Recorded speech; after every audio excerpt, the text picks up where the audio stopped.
And we also need to think about boundaries as business leaders, because we hear when we're in businesses time and time and time again that it's managers and business leaders and decision makers that are the ones that are doing extra hours in the evening, at the weekend, who are working when they're off. So boundaries are extremely important, and they are limits that we set for ourselves. It's not just about saying no to other people, but about us deciding what our limits are in the workplace, outside of the workplace, putting limits, parameters in place to protect those limits. It's also really important that we maintain them as best as we can.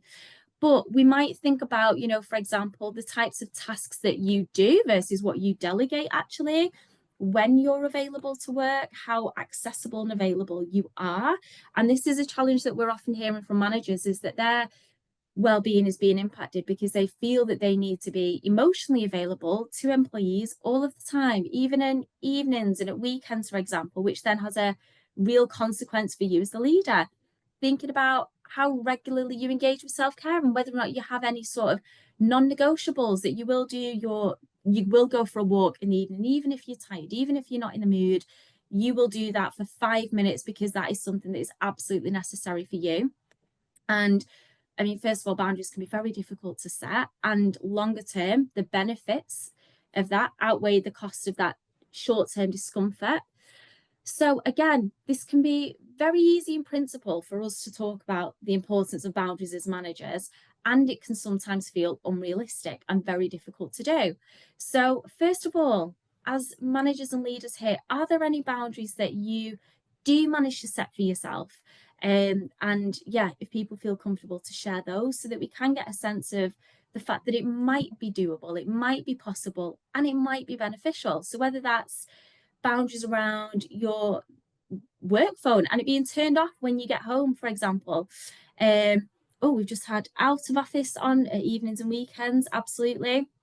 Even things around, again, like I just touched on, boundaries around how long you can spend supporting people, boundaries around how available you are and accessible you are outside of working hours, in which case, we might need to think about what is the best for that other person. Sometimes we do these things to try and be nice, to try and be caring, and there are unintended consequences for us and for them. Boundaries around, even if it's inevitable that there are busy periods and you do have to work later, having a limit in terms of what's the latest that I will work. I can work late, but not past 7 o'clock because I need to help put the kids to bed. I can do, if I'm going to have to keep on top of stuff while I'm on annual leave, I'm going to set a limit that there's no more than an hour a day, and it's only the stuff that is genuinely urgent, for example. Also turning off work phone outside working hours. Yeah. If you don't get a notification about something, you are much more likely to maintain that boundary, not be thinking about work so much. You're not going to be able to action anything that you don't know anything about. I work from the office as much as possible so that home is home, and I keep some semblance of a routine. Yeah, brilliant. So for some people, it's even if you're working from home, I put on a lanyard when I'm working, I take it off when I'm done. I don't sit in the same place at the dinner table working that I will do when I'm sat down later having my tea. Like I literally just physically sit in a different seat. I put on, I don't know, I get shoes that I wear in the house while I'm working, and I take them off when I'm done. And that's like a little cue that, okay, now I am off, essentially. Like we said, it doesn't have to be major, but anything that is done intentionally that works for you is brilliant. And again, like we said, we need to be realistic and think about why boundaries can be really difficult for us to set. So again, just as a note of self-reflection, if anyone feels comfortable to share, that would be very much welcomed and encouraged. Just, is there anything actually that gets in the way of you setting boundaries to look after yourself? Because again, in theory, we know that overworking isn't the best thing for us. In theory, even, we know that just drinking alcohol every day might have negative impacts on us. Whatever those boundaries look like and the limits that we set for ourselves, like I said, it can be very much easier said than done. And there are many factors that mean that we put these things on the back burner. We minimize the fact that we need these things.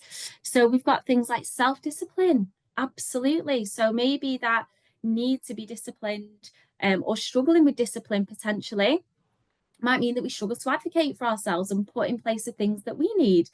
Others' perceptions on what they think we should be doing. Yeah. And you know, that's such an important point as well, because our perceptions of what we think other people think we should be doing aren't actually always as accurate either. And often we kind of assume that other people hold the same beliefs about us, about work, about how hard you should work, what would be, constituted as good enough, perfect, whatever.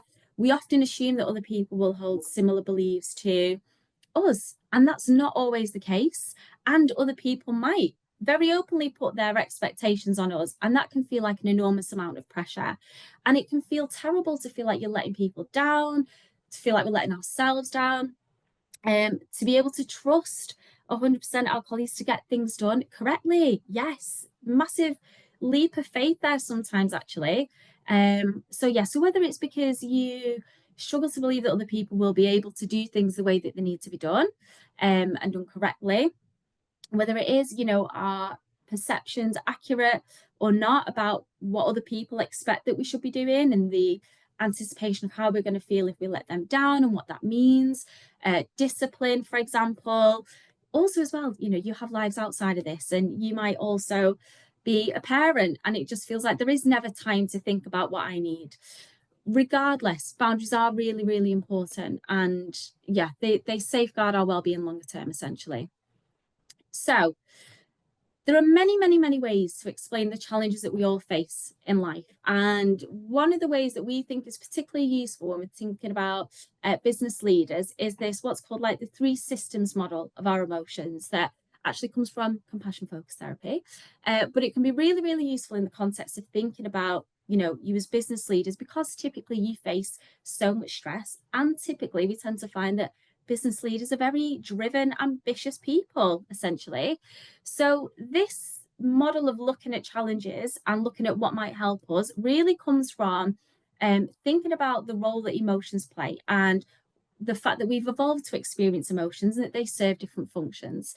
So what it does is it kind of categorizes the different emotions that we experience based on the function that they serve. So first of all, we have this threat system, which is very much characterized by that fight flight system, that, stress response that we are all very familiar with. This tends to be overactive in everyone. And really its purpose is to protect us, to detect potential threats, to avoid experiencing harm, whether it's, physical harm, but also, harm to our sense of self-worth, our sense of safety, our sense of connectedness, essentially. And it's very much associated with experiencing, spikes in cortisol, adrenaline, all of that, increased heart rate, the tension, all of that sort of stuff. And also like low mood and experiences of really ruminating on things that went wrong, feeling shame, self-criticism, anger, for example. And again, for managers, spending a lot of time dealing with problems, anticipating challenges, dealing with complaints, dealing with conflicts in the workplace, firefighting. Understandably, you might spend a lot of time in this state, and that state works on a better safe than sorry principle. So it will kind of kick in even if we imagine that something might not go to plan versus just when something hasn't gone to plan. We have this drive system that's very much associated with reward and, things going well, getting a sense of reward in all sorts of different ways, and also anticipating that something will be rewarding. So it tends to fuel motivation to do things like achieve resources, whether that's a pay increase, whether that's achieving status, whether that's achieving acceptance from other people, acknowledgement that you're doing really, really well. It really motivates us. And this is where we start to think about how emotions tend to motivate action. And short term, this is brilliant because, again, it pushes us to drive, to succeed. And longer term, too much time in that state can push us to burnout, for example. And then the third system that we have is this soothing system that actually can be mimicked by things like drugs and alcohol and make us feel calmer and more relaxed, for example. But it's really about a more internal sense of calmness, of connectedness to other people, of soothing ourselves, being able to be soothed by other people. And this system is often wildly overlooked, generally, full stop anyway, and particularly in managers, which we're going to touch on. But again, it's anything that gives you a sense of safety, well-being, connectedness to other people. So with this theory, what we're thinking about is these systems being out of balance, which increases our risk of struggling. So again, ambitious individuals such as yourselves can often have overactive threat states and drive states, and often spend a lot of time kind of stuck between the two with very little to no soothing. So as an example, maybe you think, I want to succeed, I want to prove myself, I want to prove my parents wrong, my teachers wrong. It doesn't matter where this is coming from, but this, I want to do better, be better, maybe achieve financial security. Understandable. Maybe it's I want to achieve this sense of status. Understandable. But that can push us, like I said, to kind of work very, very hard, aim for perfection, set very high standards of ourselves, worry about letting anyone down ever. And then, that can not only make us hyper vigilant to any potential threat to that or anything that's going to get in the way of us doing well, such as colleagues and people in our teams, if we think they're not doing as well as they should be. It can mean that we're critical of ourselves, critical of other people, which might impact how they show up at work, which impacts the business, which impacts us, and so on and so forth. So like we said, there's these three systems. In theory, they would be nice and balanced, like these three circles that are all similar size. So we've got that threat, better safe than sorry, fight, flight response, the drive that pushes us to achieve resources, status, feeling liked, feeling supported, generally looking for things outside ourselves. And then this soothe that, helps us to feel connected, calm, safe, etc. And like we said, often what we see in managers is very, very active drive, wanting to succeed, wanting to push ourselves to achieve things. And when we, can't always control everything, or things don't go absolutely to plan, that might make us feel a state of threat, whether it's anxiety, frustration, feeling low, feeling anger at times. And then when faced with that threat, rather than thinking about, oh, if I do something that might help me to feel a bit soothed now, I might be able to think a bit more clearly, feel calm, and move forward in a more meaningful way. What we often see is people then resort to that drive state again to distract from thinking about the threat, to protect ourselves, to avoid feeling potentially. Maybe we push ourselves then to work harder, aim for perfection, try to please everyone. We seek lots and lots of reassurance. We use things like alcohol again to try and escape.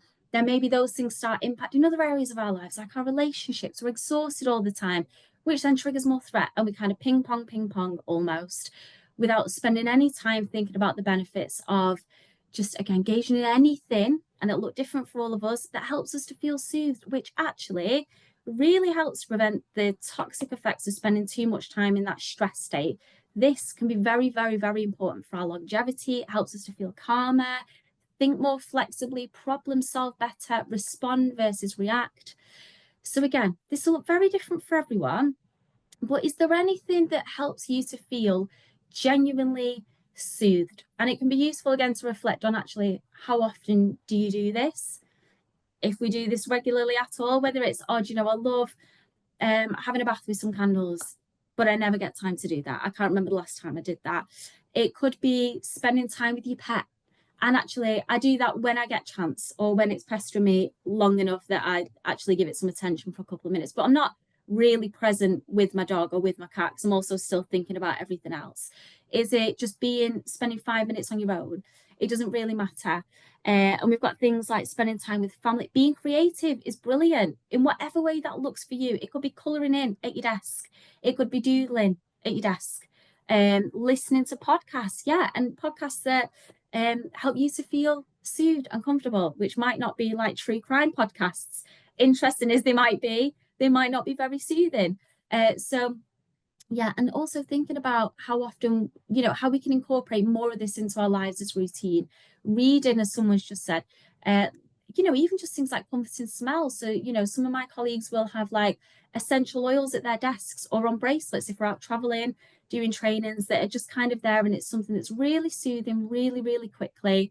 That, has an impact almost immediately, essentially.